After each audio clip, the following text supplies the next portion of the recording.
Oops.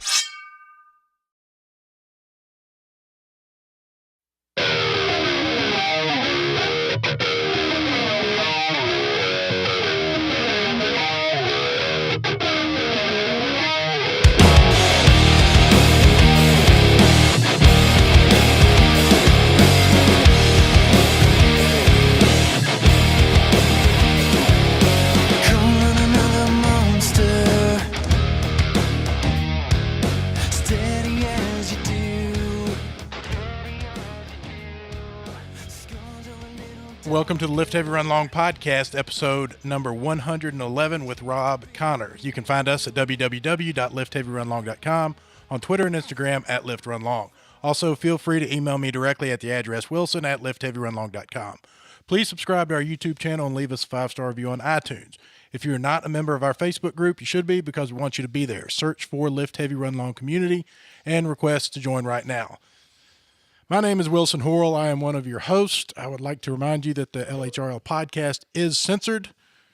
We are on Facebook Live, so if you're listening to it live and something slips, then we apologize in advance. But otherwise, it will be cleaned up and bleeped out, but I don't think we're going to have any problems with that.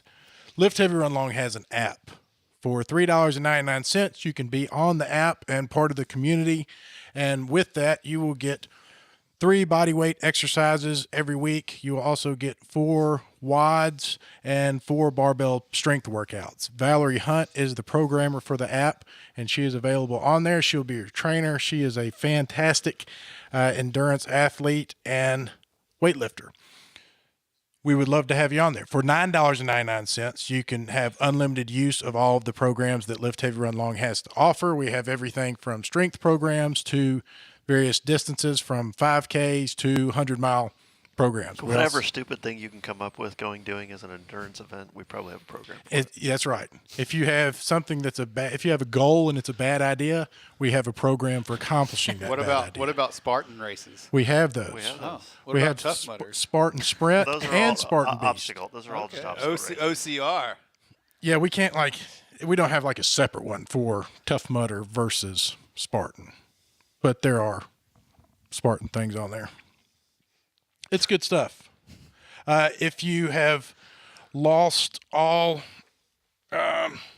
quality of life and really have nothing better to do but sit around and read a bunch of garbage, please check out the Daily Dumbbell at dailydumbbell.com. It is the most trusted source for fake news in the fitness industry. Dude, I almost spit my drink out when I read the Dave Castro cornrow one. Oh, that's so funny.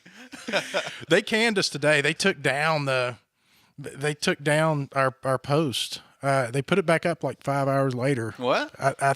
Somebody must have flagged it as spam, and Facebook had to review it before it came back or something. I think so. Oh. Because I had photoshopped the Matt Frazier in there getting eaten by the shark or attacking the shark. And then I figured maybe it was the Matt Frazier pic that got flagged. So I took it. So I put up a different one without Matt Frazier. Well, then they both came back up. But it's a strange deal. Every time I see one of those where I can tag somebody on Twitter, I retweet it and I tag that group or person on Twitter, and I'm waiting for the day that one of them finally responds. It always makes me laugh that you go straight to the source. Concept 2, Matt Frazier, CrossFit Games, Dave Castro. I've tagged all of them in retweets about the Daily Dumbbell. Cornrow Castro. It's so funny. So funny. Matt Frazier's my hero, so if he does respond and wants to come on here, this make my day. We're not getting you anywhere within You're gonna be busy 200 feet of Matt Frazier. We can go to Cookville and see Matt. I've got connections in Cookville. That's what we need. We need to go to Cookville and do Tia, Claire Toomey, and Matt Frazier. And what is everybody in Cookville? They're all going to Cookville. Yeah, they're all moving there. Tia just sold her gym, and she's moving to Cookville. Oh, my gosh. It's like the Mecca. Yeah, it is. Well, apparently it's working. There's something in the water. No distractions. Yeah, exactly. No that's distractions. True. All there is Tennessee Tech up there. It's way college out in the middle of town. nowhere. Donut shop. Oh, Rouse Donuts. Yep. Oh. Let me introduce my incredibly attractive and highly intelligent wife, Dr. Amanda Kimsey Horrell, also known as Jacked and Tan. What's up? How are you? Doing well. Good to see you. Good to see you, too. How was curriculum night? I learned a lot about fourth grade again. Yeah? Yeah. That's a lot to take in, isn't it? Yeah, it is a lot. I kind of hope that you're going to take all that stuff in, because when I get the emails, I get anxiety. Like, that's just another username and login that I'm probably not going to get right. And I hope that Amanda keeps up with our children's education, because I don't. What was it, where you went to school and learned about what your kids are going to be doing? Yeah. Yeah, she walked through what they're Amanda gonna be takes doing, care of how they all do of it. that. Yeah, meet the teacher. Yeah. It's amazing how everything's electronic these days. It just Yeah. blows my mind. Next to Amanda, we have our friend Rob Connor. How are you, Rob? There he is. Great. We've been trying to get him Finally. to be on the Yeah. podcast for about 14 months probably now, and he was gracious enough to join us. Well, he's an important man. He doesn't have a lot of time to be screwing off doing podcasts. I was He's really all excited. business. Vaughn wasn't as excited as I was, apparently, since he found out 3 days ago. Well, it's one of those things. I was excited. Yeah. I feel like I've overcompensated for Vaughn and his lack of excitement. Yeah. Rob probably found out that we survived our first 100 episodes, and he thought we're worthy now. Yeah. He was That's what watching it us was. from afar. Like, like, I oh, don't know if I want to go sit up with these jack Watch legs. these guys fizzle out. You probably saw the episodes of me and Vaughn out in the garage. Playing golf. I know what a podcast looks like. That's not a podcast. And to No Wilson, thanks. to Wilson's credit, he did make sure I scheduled it when you could be here. Oh, yes. So Yeah. I know he needs all the help he can get in that department, so he did do that. That's right. Thank you for the credit, by Yeah. the way. I feel like I don't get enough of it. Aw. The Reverend Hello. Vaughn Rawls. I'm here. You're here. Good to see you. Oh, I'm excited to be here. Can we just go on the record and say that Vaughn beat me here today? He sure did. Yes, he I did. did. Everybody got And here I was- early. and I Everybody was so not- excited I about was not Rob. late. No, you were not late. No. No. Everybody's on time and early. Early. My stress level is like down, way down because of Yeah. that. It's good. Well, we did at work. They're starting a podcast. So You giving them some guess pointers? guess who gets put in charge of You get an getting additional them, duty. showing them how to do that? Uh-huh. And so they go last week. They go, we're going to do it Wednesday and Thursday of next week. And that's when I said, who's the guest next week? Because they were going to start tonight at 5:30. And he goes, it's Rob. And I was like, Rob, I can't miss Rob's podcast. That would be terrible.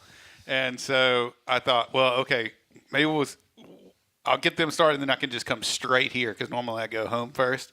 But they canceled it for today and pushed it to next week. So I was like, yes. You would have done that See, for that's- me? I would have done that Oh, for man. you. That's what happens when you don't have 100 episodes under your belt. You're like, we really don't feel like doing it this week. We'll just skip it. Yep. I'm obsessed now, like with podcasting and podcasts and all of it. I love it. Well, I say this all the time. We do an outstanding job of making this happen once a week, especially for 4 people that have a lot of stuff going on. I mean, there's a lot of excuses, a lot of reasons why not to do this or why this week we shouldn't do it. And we do it very, very consistently. Well, we have to now. We have people counting on us. to Yeah. do it. And when you just say like 111, that doesn't really strike me, but when you divide that by 52 weeks, that's 2 years worth of podcasts. Yeah. Yep. That's a lot. Heck yeah. And we have behind the camera the best looking cameraman in the business who you don't get to see, Mr. Brian Swanson. How you doing? I'm good. You doing all right? I am here. I want to show you a pair of clogs I saw the clogs. that Steve Wilkes sent us from wherever you get clogs from. He went I'm gonna say Europe. he went way out of town. he went over a pond. He went over Was he in pond. another country? He was where they did the Sound of Music at one point in time. Switzerland? Oh, my God. That's For real? Yeah, he took a shirt. Come on. He Are we had being the LA. serious right now? Yeah, look at those Like things. the Netherlands? Yeah. Dutch? Yeah. Tulips? I'm the saying Sound of Music yeah to was- all the. He's like the was in Netherlands. Germany, Yeah, right? Dutch. Sound Yeah. of Music was in Europe. Bavaria, right? Is that right? But am I saying the right? I don't know, man. Germany. It's in Germany. In the yeah. mountains. Yeah, yeah. Yeah, I don't know where And he things had are. those shoes made and sent them to you. Which is awesome. Heck yeah, it is. So, Steve, who is not listening now, he already let me know how upset he is that they have parent-teacher night tonight, so he can't watch it. He's a teacher, Can't watch it live. so he can't watch it live, but he'll hear this. So he has And- curriculum night, too. Yes. And he was like, what kind of fool schedules curriculum night on podcast night? Don't they know? And I've got y'all check out my shirt. Be humble. Be Humble Jim. Have y'all heard about that? Have not. Nope. He's a guy in Jordan. I don't know his last. I'd butcher his last name, but he's training special needs athletes in Olympic and powerlifting. Nice. And so he sold these shirts, and he sold obviously a ton of them, and he's raised enough money to put a gym in his garage, and Just by selling T-shirts? yeah, $5,000 worth. Okay. Said he'd been reaching out to the community and trying to, schedule times and everybody said it's a liability or it's just not gonna A local guy? work out. Now I don't know where he's from. Oh, okay. I should probably do a little bit more information. I turned him into I'm only asking because I'm wondering why we haven't scheduled him as a guest. If he was no. He's not from around here. Okay. I say that. I'm You not ain't from really. around here. For some reason, I was thinking Pennsylvania or something, but I'm not. I was thinking the same thing, but I don't know why. But I turned him into Because it sounds far away. CBS and Oprah and Ellen this week. You turned him in like he's a felon? That's right. I'm collecting You his, reported him? my ransom. I sent a thing on, You're trying to get him some publicity. yeah, people Make it doing go good viral. stuff. I of course put Lift Heavy Run Long in there, but I think my mom mentioned it. We were in the doctor's office waiting for her to go see her doctor, and I thought, all right, well that sounds like something I should do. I'm sure I was the only one submitting something like that to Oprah on that day. All right, a few quick things. The Chris Hope Foundation 5K and 10K, October 6th. If you're not already registered for that, sign up under Team LHRL. You can get on the app and be part of the training program that starts on Monday. I thought it started last Monday, and I was like, wow, nobody is doing this at all. Like, this is really a not happening thing. But now there's Just an influx crickets. of people. And then it's like, well, but they're not doing it because there is no program yet. It doesn't start Okay, until next okay. week. So Well, get ready. I'm getting more and more excited about that weekend. And not just because of the Chris Hope thing, but because of all the stuff, all the time that we are going to be spending together that weekend. We're going to have, a lot of quality time. You're either going to love me or hate me by the end of that weekend. it can potentially be a very maybe not good weekend in the long haul. But I I think got during more the Harry Potter thing, It he'll be is. ill. It is my wedding anniversary on the October 5th. What date is That's the Friday. on that? Okay. So that Friday. Friday. I'm just throwing So that are out you there. not going to be able to do the 24-hour race? It's up in the air at this point. Okay. So I'm just letting you know. What anniversary is this? 14. Oh, so it's not It could significant. be No, 15. that doesn't really miss mean this. anything. It could be 15. That's the wooden shoe one, right? the wooden shoe one, yeah. But so we had joked, I say joked, in the past about the fact that we were doing this 24-hour race that starts on Friday afternoon. We're going to leave Saturday morning to go to the Chris Hope 10K, do the 10K, Yes. and then drive back to the 24-hour race. And finish that would up be the that would be 24-hour so race. awesome. Yes. Well, what's funny is we've had this conversation a couple times, and other people have made the exact same suggestion that, like, oh, we'll just throw in the Chris Hope 10K in the middle of that 24-hour race and it'll be fine. And the fact that Sean Hillsden texted me about it, he's like, so I'm pretty sure this is a thing. I just want to make sure that other people are doing it, and we're going to ride down there together. And I was like, yes, I know some crazy people. Rob would do it. You could run for 24 hours. Sure. Yeah. You just don't stop, right? Yeah. It's No, you stop a lot. Wilson's like stressing out right now. I kind of am. Is it? Have y'all ever seen me try to get in a car after doing a 10K? I mean, You're multiply going to have to get that into a by. car 4 times. I know that's what I'm worried about. I'm counting all the times I've got to get in the car on top of coming home. After running for 12, 14, maybe 16 hours, you got to get in the car to go downtown. Then you got to stretch out, you got to run, and you got to get in the car to get back out east. Well, I was thinking you just And then- run downtown. If any of those miles actually counted, I would totally do that. I think it's a great idea. You just run your 24 talked hours. we when talked it's time about- to go to downtown, you just run We downtown. talked about biking downtown to make it a biathlon Oh. or a duathlon. I would not. Who talked about that? I would have to borrow. talked I'd about have to that? borrow People Rob's on bike. I want to know head. what's Oh, going my on. God. I think that it there's was more mentioned going on in behind the Facebook. scenes. The bike. Let's He needs to just. borrow my bike. That's right. Rob said he has the most borrowed bike in Memphis. He Road does. bike, yeah. So I haven't borrowed it in a long time. It's probably got flat tires. Oh yeah, you Well- gotta get a tune-up. The part of this that's going to require the most endurance is getting back to the Orpheum to go see Harry Potter that night. Because you're going to PR a nap after the 24-hour race. I think I'm going to PR nap during Harry Potter. And I think How good are I our mentioned seats? Is he going to before. be all cramped up, or did you get him an aisle seat? I couldn't get aisle seats. Oh, the Orpheums. Yeah. I just So just for everybody listening at home or watching at home, we are going to the Orpheum that night after Saturday having night. run 24 hours. And we're going to cram ourselves into old theater seats to watch a Harry Potter movie that will have a live orchestra playing the music Along with They're great along with the movie. So I just have to be in attendance. So I'm going to bring an extension cord and my CPAP machine, and I'm just going to lay out. Sit it in the aisle. That counts, right? I mean, there's nothing that says that I have to be attentive or do any sort of. if you There's not could going to be a snore in test. unison with the orchestra, that'd be great. Well, the CPAP will help the snoring, but it's going to be bad. And I'm going to pout, and this is going to be a whole deal. There will be an apology. Give me 48 to 72 hours after this is over, and still treat me like a decent human, and I'll apologize because I know I'm going to get all pouty Who's the and head of crabby. this? Who's wanting to do this? He is. Well, it's just yeah. kind of snowballed into this thing. It's over the just last one of few those. months. We are doing all of these things, and they just happen to be on Yeah, the the same Harry weekend. Potter thing, I think Everybody we went ahead and got wanted to go. tickets Yeah. before we knew. Yeah, I Before did we the- realized that the I Chris went Hope to race ET was last that day. year. I mean, it's a pretty neat little deal with the orchestra. It'll be fun. I'm looking forward So to you're it. watching the movie with the orchestra Yeah. playing the Playing soundtrack. the soundtrack is like, I didn't pretty know that. awesome. I mean, it's a pretty neat event. So I would try to stay awake. I'm going to do my best. Yeah. You can do it. I don't makes know no that it's going to be guarantees. up to me. I mean, you seem very into I classical think the music. best and way to make sure that he's cultured, Very cultured. very cultured. I I think think you'd the really best enjoy way it. to make sure that he is awake for the Orpheum is to make him not go back to the 24-hour race after the Chris Hope 10K. Give him nap time. I think that's fair. you could crawl in the tent while we finish. Oh, there you go. Somebody's got to be taking that tent down. I'm not taking a tent.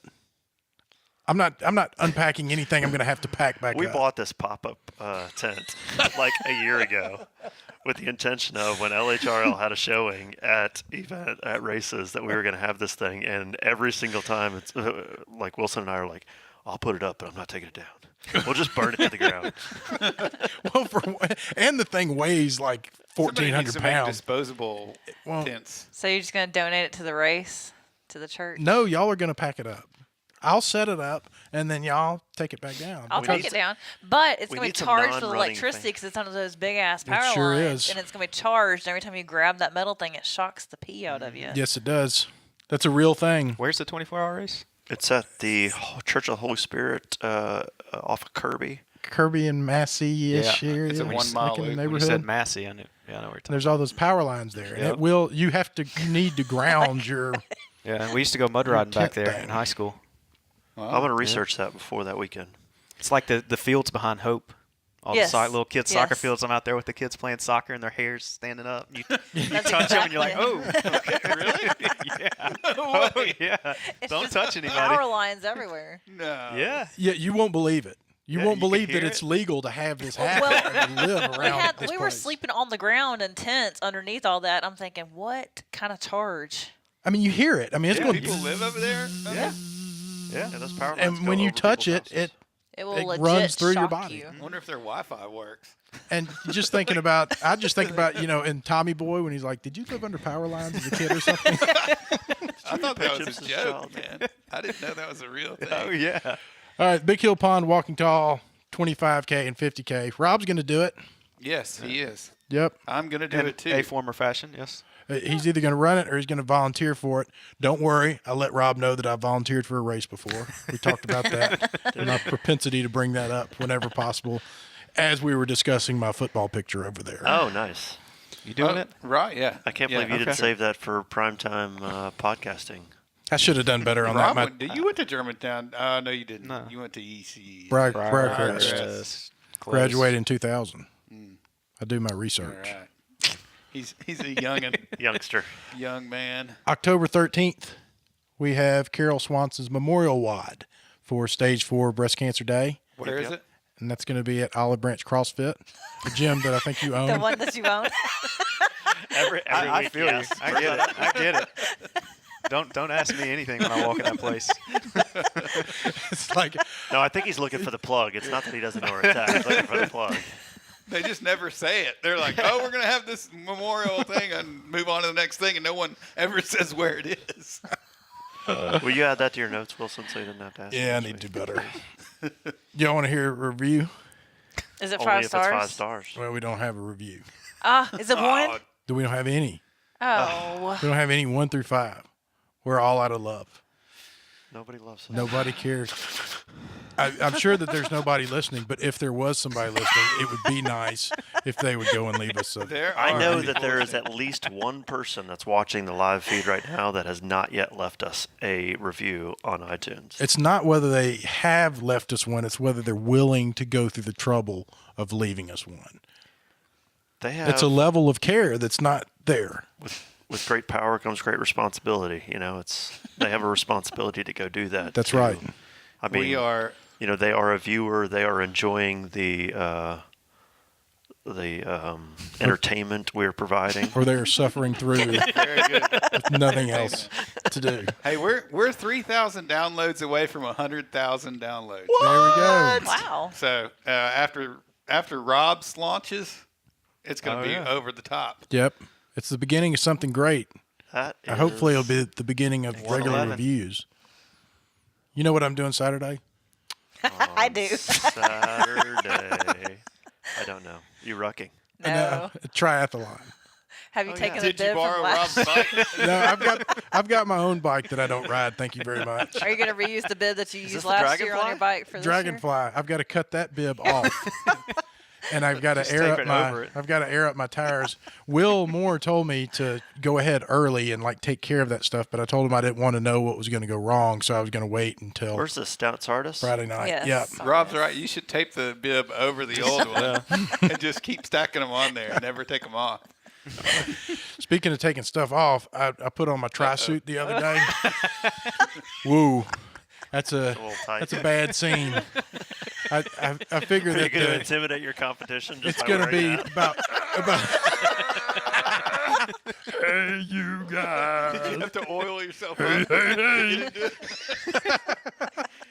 I figure that it's going to be about 1-to-1 ratio. Baby oil on It's going to take me about 3 hours to finish the try and about 4 hours to get my suit off when I'm done. I'll probably just cut that thing. Just burn it off like the pop-up tent. What about Ashley Horner? Have y'all been keeping up with Ashley Horner and her quest to finish 50? Are we even going to talk about that or just not even go there? I don't know. That has been. Go for it.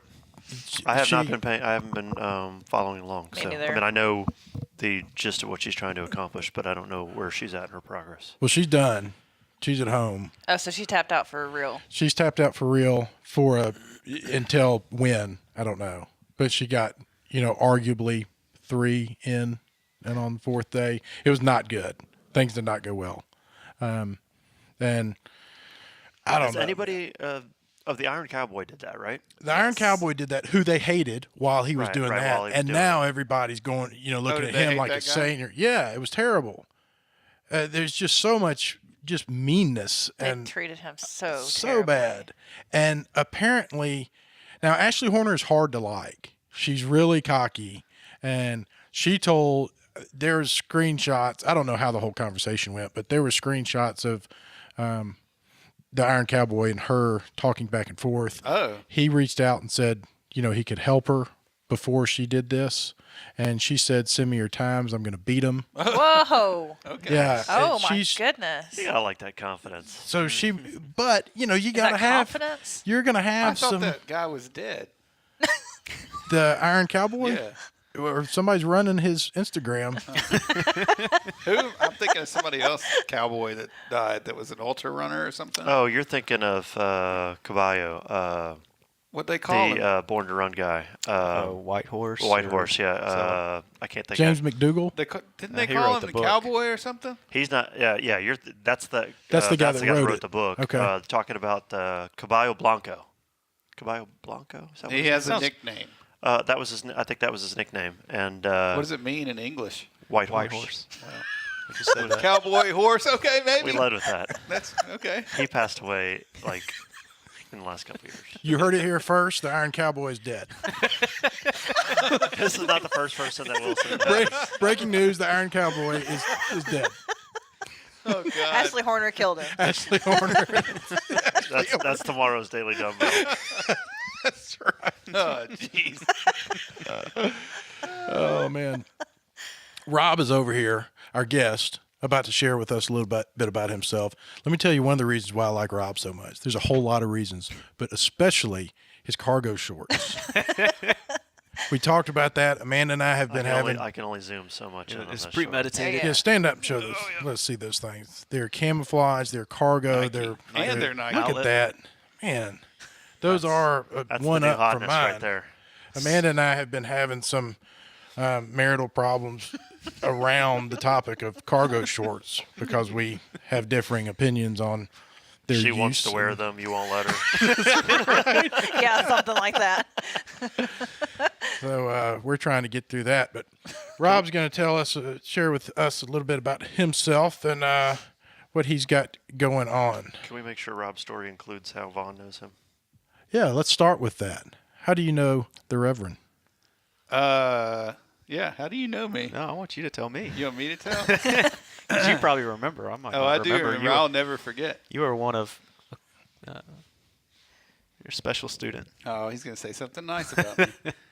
Rob, first of all, Rob is the reason that I run ultra marathons. Wow. Okay. I didn't know that. We can just end it right now. When I this is good. When I first I walked into Rob's gym when I first started working out, and The only gym, the only CrossFit gym in town. the only correct? CrossFit gym in the city. How of far were Memphis. you traveling? Were you? We were.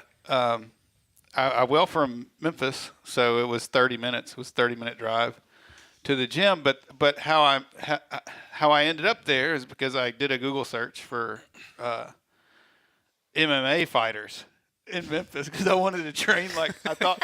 I was so dumb and ignorant. Like I was just like, well, those It worked out for you, those man. guys are in Don't shape. I was like, those guys look like they're in real good shape. I wonder how they train. And then the thing that popped up was Doug and CrossFit Memphis because Doug was fighting at the time.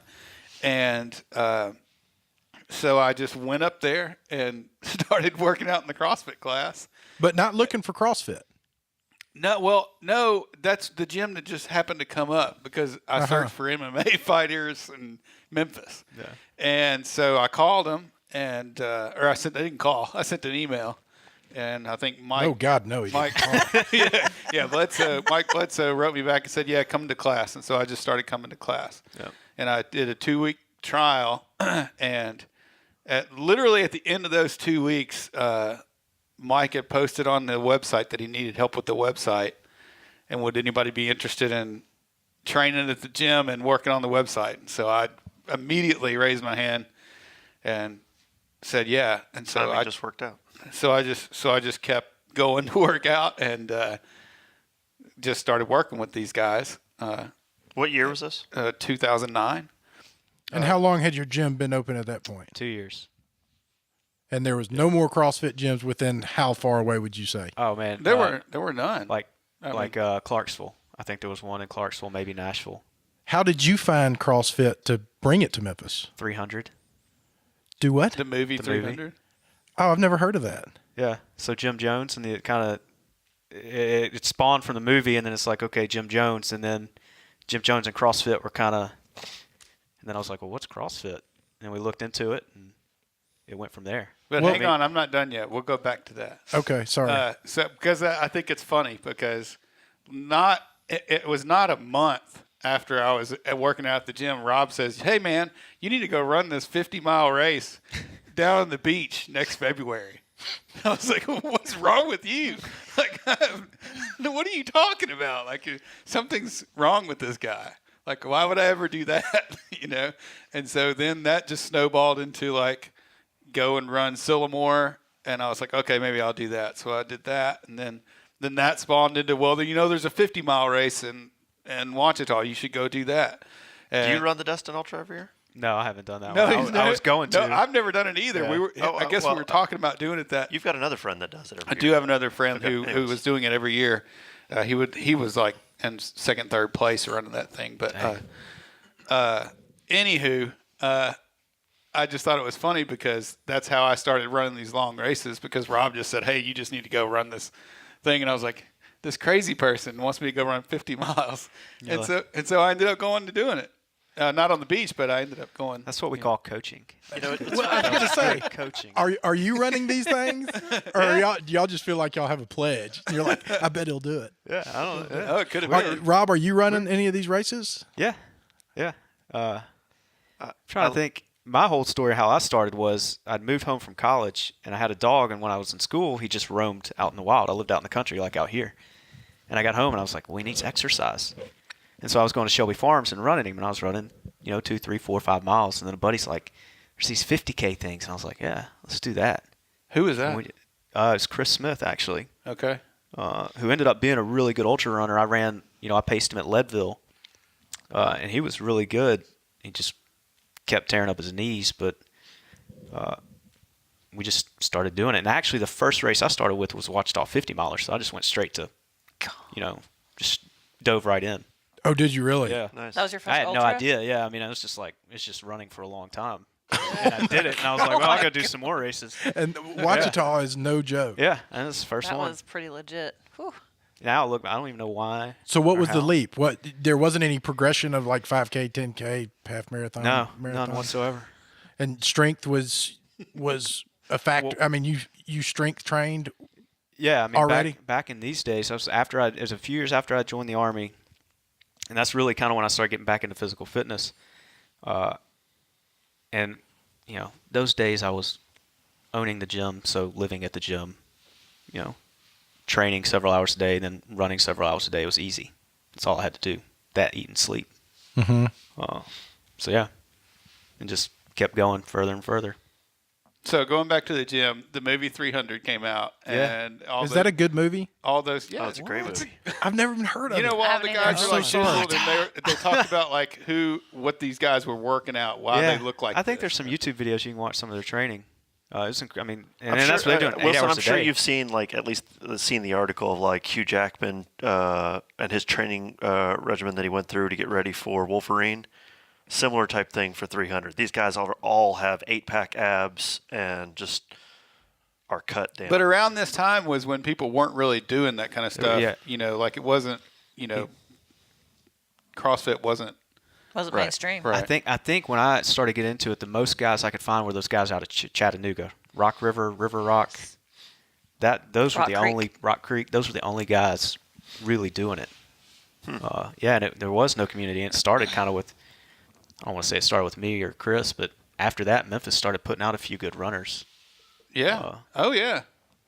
But it was awesome because at the time when I think maybe when CrossFit Bartlett opened and like CrossFit they opened Collierville, I don't remember what the order of all of it, but at the time you could literally go into the grocery store and if you saw somebody with like New Balance or whatever shoe on, you knew that person was a CrossFitter and you knew who that person was. Like, you know how all the CrossFitters like wear the certain kind of shoes or whatever, and you can just spot them. But Right. at that time, it was awesome because if you met another CrossFitter, you knew who that person was. I would know their name and I would know what gym they train at, And it wasn't like it is now where everybody's CrossFit's everywhere and gyms are everywhere and people are everywhere. Yeah. Back then, we knew everybody. And it was really a neat time. And you know how fortunate you were because we had to make our own pull-up bars. I mean, it was 1.5-inch plumber's pipe and ratchet straps. No kidding. No kidding. You Wow. might remember some of those. I do remember those. Yeah. So was the growth of CrossFit something that you welcomed? Absolutely. I say this because I believe it. Like if the goal and the purpose was to help people become healthy and live more fulfilled and healthy, fit lives, the more the merrier. I mean, I don't look at other gyms as competition. I look at it as the abundance mindset. We're helping more people. Yeah, I mean, I like that. It's for everybody. So The people that were walking into your gym from the street, were they primarily out of shape people, or were they people that were familiar with CrossFit and yeah, no, I'd say already in the they mix? were your average people. I can't I mean, off the top of my head, I can't think of any athletes really that walked into that place. When I started, I think it was a lot of college students, like a lot of college aged kids, like Alex. Yeah, and then there were the MMA guys that were kind of in and out, little flaky. And you had Chris Moore and like the powerlifting. They had guys. this powerlifting section that was like super scary because they would blast this heavy metal music and like powerlifting. Yeah, they back would do in the, powerlifting back in the back in the corner, right? And you're like, holy crap! What are those guys doing back there? Yeah. The people that are branching off, are they the new CrossFit gyms that are popping up? Are they your old members? A lot of them are. I mean, I would say the overwhelming majority, 90%. So many gyms came out of CrossFit Memphis. Or came out of a gym that came out of CrossFit. Yeah, I mean, it's like a Almost all coaching of them. tree. Yeah. You could probably follow it for sure. That's got to feel pretty good. Yeah. Yeah, we've talked in the past about like kind of butterfly effect, like Carol introducing all of us and that kind of stuff, and it's interesting that you got Vaughn into running because I know Vaughn has inspired a lot of other people into trail running and ultra running and stuff like that. So, and then to hear that you were part of starting CrossFit Memphis that helped create these other gyms that has also spawned other gyms from that. It's just kind of cool to. Yeah, and it's not easy for me to talk sometimes about like this, but like what you've done, I think in the last year you made some comment. I was like, man, I look up to you, and like the things you've done and come out. I'm just kind of here. That makes me feel good. Well, a lot of people do. I just like to do my thing. And I think a lot of people underestimate the power that they have over other people's lives. And, I say all the time, the people who have most influenced me in my life, a good bit of them have no idea they had any influence on me at all. Right. Because you respect them so much that you're afraid to approach them and you watch them from afar. And it's not until, maybe years later that you're like, I wouldn't have done any of this if it wasn't for, this happenstance. Or when they make that comment years later and you're just like, man, it just blows you away. Well, I mean, it's crazy, like how we need people like that to look up to you. Like I thought Rob and Mike and Doug were the coolest people in the entire world, and I was like, man, I wanted to go to the gym so that I could see those guys, and that really, I mean, fat people go and work out and don't ever come back to the gym all the time. All right. But I wanted to go to the gym because I wanted these guys to think I was cool. Like if I show up and do Fran in a certain time, they might think I'm awesome, So, or if I go running, I used to love going and run like a long race the Monday after walking in the gym because I felt so proud. I was like, man, they're going to think I did something good, And so that really kept me motivated. So I think you really need people like that to look at and go, if I don't show up, dude's going to not think I'm cool anymore. So I'm going to have to show up tomorrow. I remember just being fixated on the 50-mile 400 deadlift club that you had on the Lift Heavy Run Long. Yeah, Rob was like the first person in. Yeah, well, that's what I remember, and I remember just being like, "Oh man, that would be like to make it in there would be just like no way." I don't know what the actual story or the birth behind that was, but I feel like it could have been one of those things where I could totally see myself doing this. You came to me and you're like, "Man, I ran a 50-miler. Isn't that awesome?" Be like, "Yeah, but can you deadlift 400 pounds?" Back to the drawing board. I think I do that a lot, maybe sometimes. That could very well be. Sometimes I wonder if I just soften some of those edges, but I'm like, I don't know. That's just me. That's just what I'm going to do. That had been pretty intimidating, not having any kind of structure. I mean, you didn't have any kind of like education program to say this is how you're going to teach CrossFit, did you? No. Oh, God, no. I mean, no equipment, no resources, none of that. There was the CSCS. That was about the only thing around. The level ones, my years may get a little fuzzy, but it was quite some time where it was actually like a little bit of training. What was it like first back you then? just paid your affiliate fee and that's all you had to do? Yeah. You didn't have to have the level one. No. Oh, okay. And back then the affiliate fee was like $500. It's $500. And now it's like $6,000. And I did my level one. I'm pretty sure it was like a gymnastics gym first, and I think they just had enough little stuff off to the side. Huh.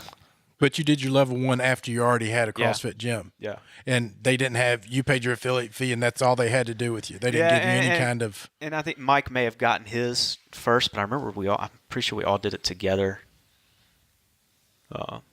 yeah, I mean, it was a little wild, wild west. Definitely. But you've always been fit. No, I went to college and joined a fraternity. No. Do you have a fitness background? No. So when you're training these people, how many nights do y'all sit around and say, "Man, we don't know what we're doing"? Like people are coming in this gym and this has turned into a thing, and we didn't know it was going to be this kind of thing. Yeah, I mean, Or did you just roll with it? it's a certain amount of rolling with it, and then I mean, what was great was with Mike, Doug especially. I mean, we trained each other, and they had good athletic backgrounds, and we did tons of continuing education and just tons of staff training, and that was our life. We were in it all day, so the learning curve was a hockey stick. And then when someone asks me a question, I don't necessarily know the answer. I don't like to say I don't know, but I like, hey, I owe you that answer. I'll go find it and get back with you. You just helped me fill a hole in my game. So. And that's the three of y'all, Mike, Doug, and yourself, all equal partners in this gym? On a day-to-day basis, yeah. And the reason I'm asking about those three in particular, because it seems like three really committed people. Yeah. And that would be good to have. Yeah, and very complimentary people. Yeah. Things come in threes. It seems it's a good. I've heard that quote. I just parroted it. But Like one person's going to be good at something that the others are not good at, and then it works that way with the other two as well. Like your weakness is going to be my strength, and vice versa. Yeah. And then how did Barbell Shrug come about with all this? Man, that was the beginning of the podcast era, and CTP found Joe Rogan's podcast and was like, "This thing's cool. Hey, we should do that." And going back to that same strength weakness thing, Mike wants a microphone in his face, so Mike, start talking, and CTP's filmed it. And I mean, if you go back and if you just kind of knew CTP and watched his progression and how much better he got at film work over time, it's incredible. I mean, how quickly that guy picked it up and made those videos. Well, he's a creative. Yeah. I mean, he's an artist. I still remember you guys showing up to 48-hour launch weekend with Fitter TV. Yeah, there was we that. did do that. I forgot about that. Yeah. That was the predecessor to like the whole the podcast. I think you guys were doing that before the podcast, or trying to do that. Yeah, that was definitely before. Yeah.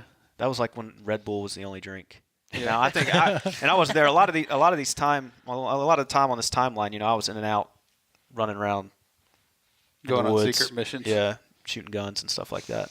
Yeah, So tell me about popped that. in and Tell me out. about your secret missions in the woods. We had talked. I remember I was kind of introduced to you through Vaughn, and the conversation we were having was about carrying a gun and whether or not to carry a gun.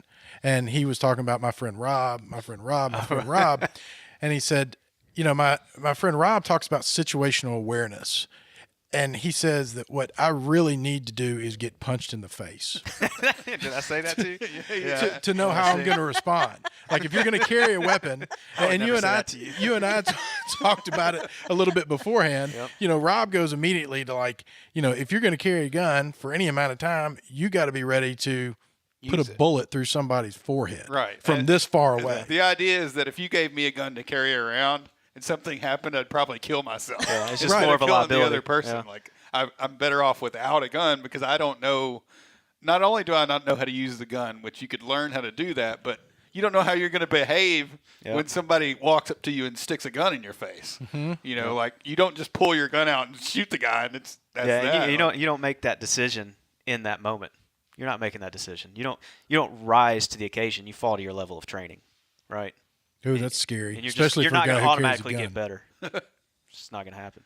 So me just hoping that if the situation comes up that I'll just do like they do in the movies probably won't. What he told me the when y'all had the convict running around story and he got his gun. What is that for? I'm gonna shoot myself. Amanda said, "What are you gonna do if he comes in here?" I said, "I'm gonna shoot myself." I had my shotgun. He had his pistol. Yeah, I'm like ready to blow this guy away. He's like, I'm just going to kill him. Well, it was just an interesting conversation I had with Rob because I thought, well, if I had a gun, I'm safer, right? Well, if I'm not, well, what am I supposed to do when somebody robs me? Well, you make yourself not a threat. Like, okay, man, fine. Like, I am no danger to you. Here's my hands. Yep. What does this mean? When I show you my palms, right? Like we're all good. Not a threat. Yeah.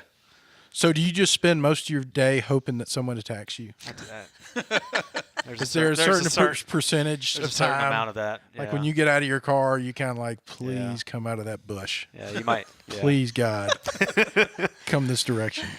But I'm imagining some Samuel L. Jackson lines right now. I wish a MFer would. And how did you get all this training? I mean, there's the whole part of growing up and hunting, fishing, running around, and then lots of trigger time in the Army. So, yeah, I've gotten to do. I consider it. I get to do fun stuff in the Army and hang out with the good people. And Are you still in the Army? yep. What's 13 years. your role there? Right now, I'm a company commander. And how much of that time? How much does the Army occupy your time? I'd say usually 60 days a year. It's pretty accurate guess. At this point, does your gym kind of run itself? A lot. Kurt is the front stage manager.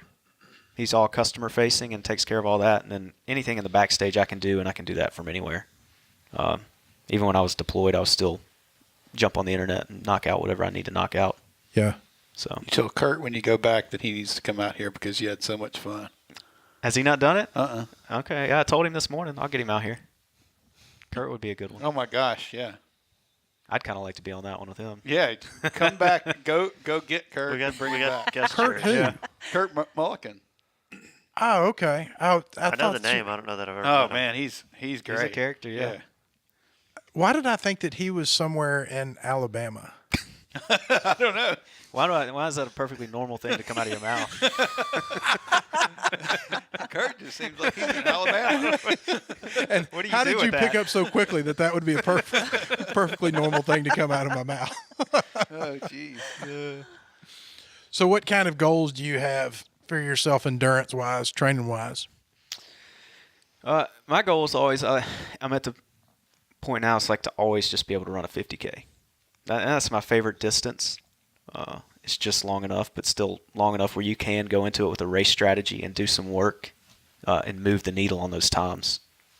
So, I like the 50K and the 5,400. I mean, it's just one of those you stumbled onto like a brilliant marketing thing. That's so easy to follow. It's so quantifiable and memorable, and people will go with it. And I use that for myself. 5,400 and clean 100 kilos. If you can maintain those two things, yeah. you're in good Oh shape. man. I mean, like the downstream effects of those two things. That's a lifestyle. if you can get better at both of those things all the time. I remember You I don't- used to be in that I could just go run a 50K shape. Yeah. It's like somebody call it, Vaughn and I would do it all the time. I'd call him and be like, hey, man, I need to go run 18 miles this weekend as a training run. All right, let's go.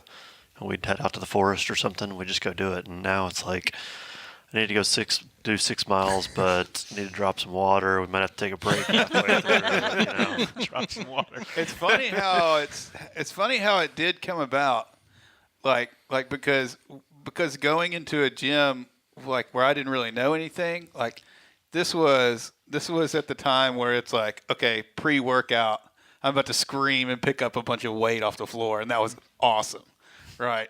Like yes, like get fired up, jumping around, loud music, throwing barbells around, that was cool.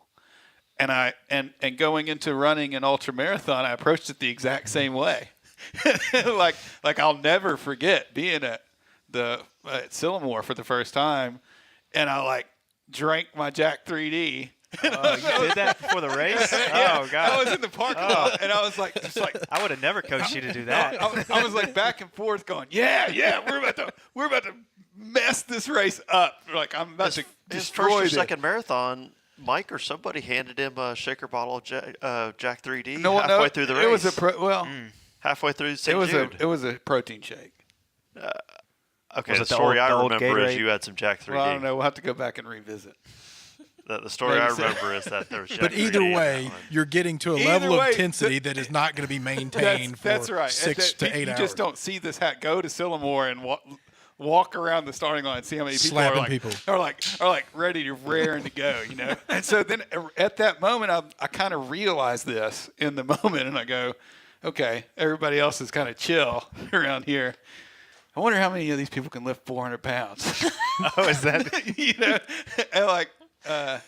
That sounds like a meth dream, like something meth coming out of you. The ego served you well. Yeah. Right now. That's what that was. Where can I find 400 pounds? I want to do it right now before Yeah. we start.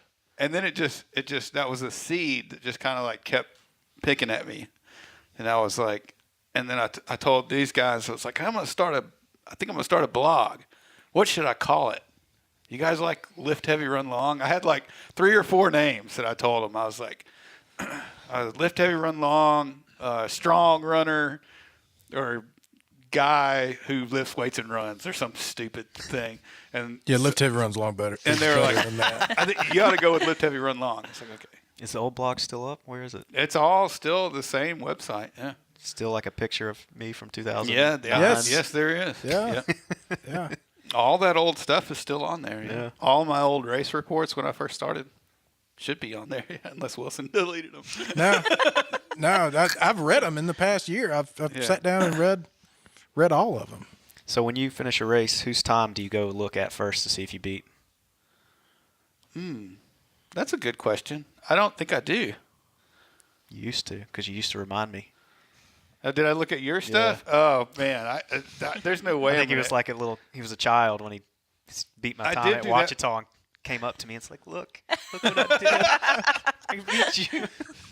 And I was like, that was the first race I ever ran, like in 2006. I still haven't ran a 5:15. Is that what Mile. I did? Yeah. Oh, 5:15 mile, yeah. I'm never doing that again. That hurts. That's the worst. I think about that every time I run a mile. Did you run some sub 6 50Ks? I've not had sub 6 yet. Nope. We were talking before the show about your half Ironman, Experience. and it sounds like that one of your key components to your racing is actually enjoying the race. Yeah. And I've talked with you during races before while we're right. actually running, and as you went on, I thought, man, that's pretty cool that he'll sit back here with me and have a conversation, and that it wasn't that important to just go kill it right off the bat, Yeah. And you were saying how in the half Ironman, you got a long time on a bike, Yeah.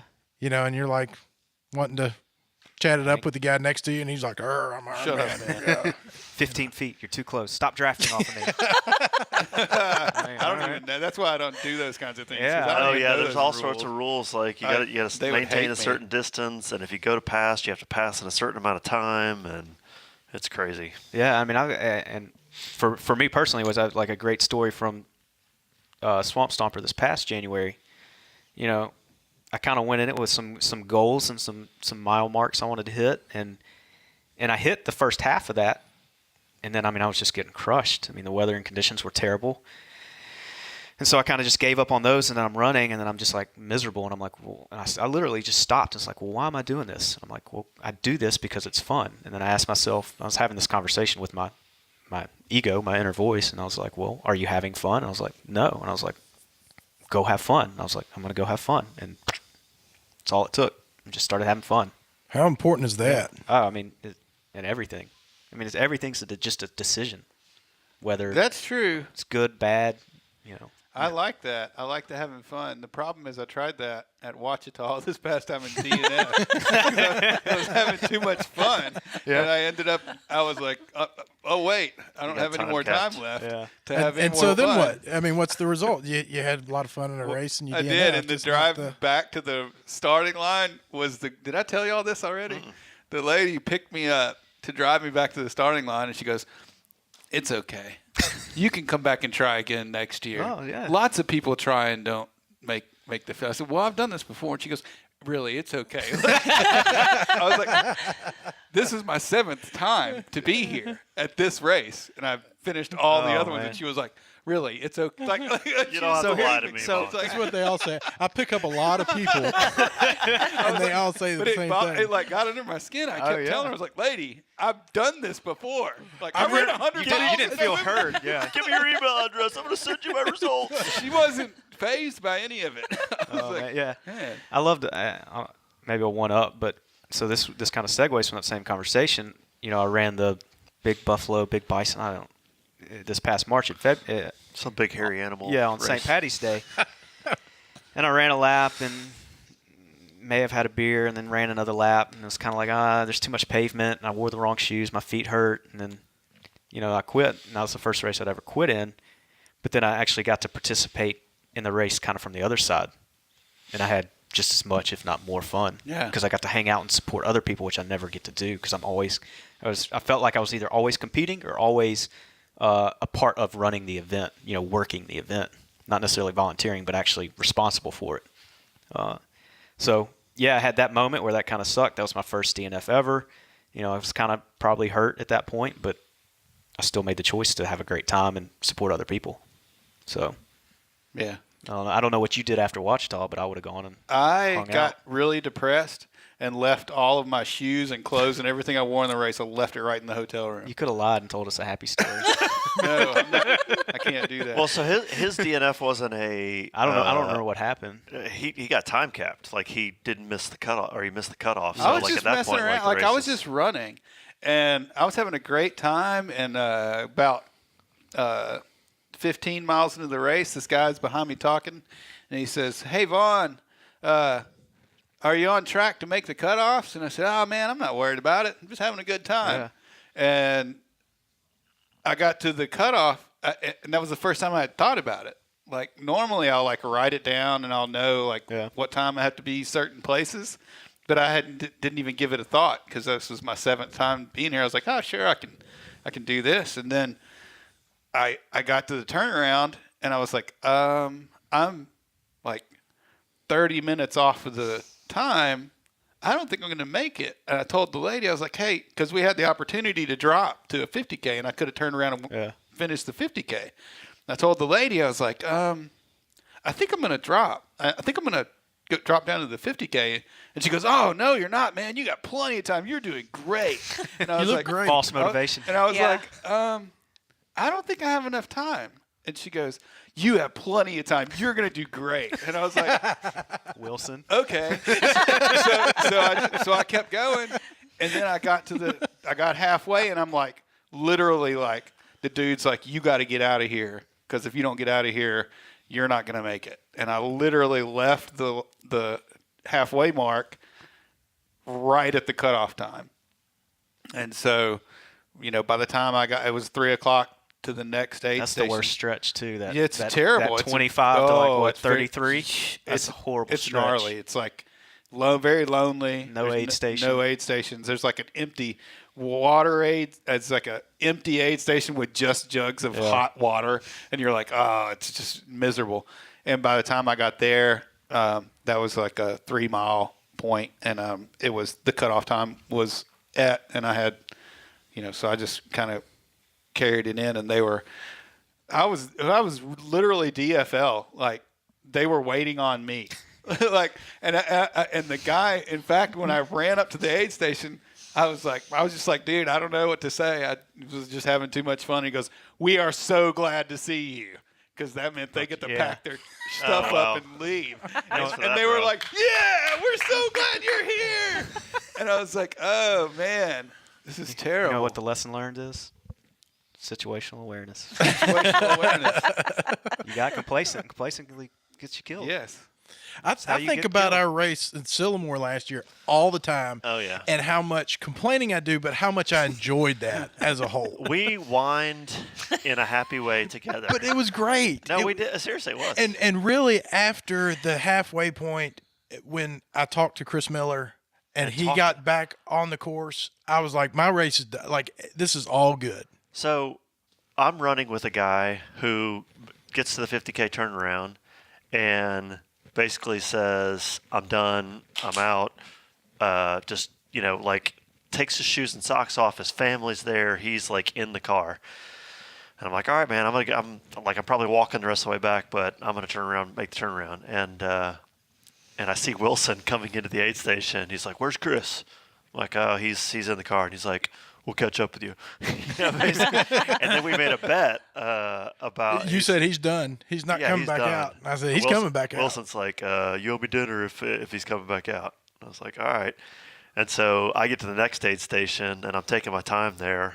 And all of a sudden, I hear the aid station people cheering somebody else in, and I turn around, and it's Wilson and Chris. And so we get through that aid station, and we get probably another 2 or 3 miles, and all of a sudden, Wilson and I tank even further. Well, Chris gets his second win and finishes like 90 minutes ahead of us. In 3 miles. In 3 miles. Yeah. He came in. I'm like, "Where's Wilson and Brian?" They're right behind me. So we're like standing 90 there, 90 literally minutes waiting later. for y'all to come down the We're hill. motivating him from afar. We're pushing him. And Chris is like, "Are they not back yet?" I'm like, We're "No, just giving him his space. That's all. He needed his space. Oh, But one of the first things I told Chris was, I told you, I'll bet you a dinner that I get him back on this course. Mm-hmm. And I walked up to Chris. He said, "Man, I'm done." I said, "I'll buy you dinner." I'll buy you dinner and give you $100. And with just for Swanson to be wrong, it's worth it. with the Big Hill Pond walking tall 25K and 50K, he said there's 87 participants who had not signed up Right, on right. Ultra Sign Up or whatever. And I get to think like I get to be the last line of defense for somebody, most likely. You're going to carry somebody through the rest And of that that'll race be- that thought they were done. That'll be awesome. Maybe even a whole posse full of people, Well, there are a lot of people who have never ran a trail run before that are going to that race. And a lot of times you need somebody just to tell you that you can finish this trail run, to drag along. That's going to be fun. Yeah, you're motivating, man. Well, When I pass you Wilson- going the other way, and I'm like, there's Wilson motoring along, I appreciate it. Every time. He never And stops. he's usually Yeah. still smiling. just having fun. I can do that part. I can handle the smiling part. It's the running part. That part runs out. That goes away quickly. And when that inner voice becomes your outer voice when you're running beside It's not all sunshine. Because when me and Swanson were out there, man, it was like a couple. We were like an old married couple. I mean, we were snapping at each other like you wouldn't believe. Like that was that big weights adventure where we were running together Yeah. for a little bit. Mm-hmm. I wanted to run with you, but I was like, I can't run this slow. Yeah. It's like it's messing my tempo That was up. the first 18 miler you've ever done, right? This was last year. Oh, okay. He's talking about this past year. I'm sure. That was kind of miserable. But that was the first that 18 start. mile I'd ever done. the start and the road and all the ruts and muddy, and Yeah. that was a mess. That was a good race though. Guess what? We got a 5-star Time's review. We're hearing the. our Sorry. time. Wait, has wait. come to an The end. time is up, but we like to make people commit to things. I want Rob to commit to going back and getting Kurt and coming back I on got the you. podcast. I got you. That's going to happen? I'll see you Yes. at 0500 tomorrow. I got you. Nice. All right. There we go. Awesome. Lift Heavy Run Long, number 111 is in the books. Yeah. Boom.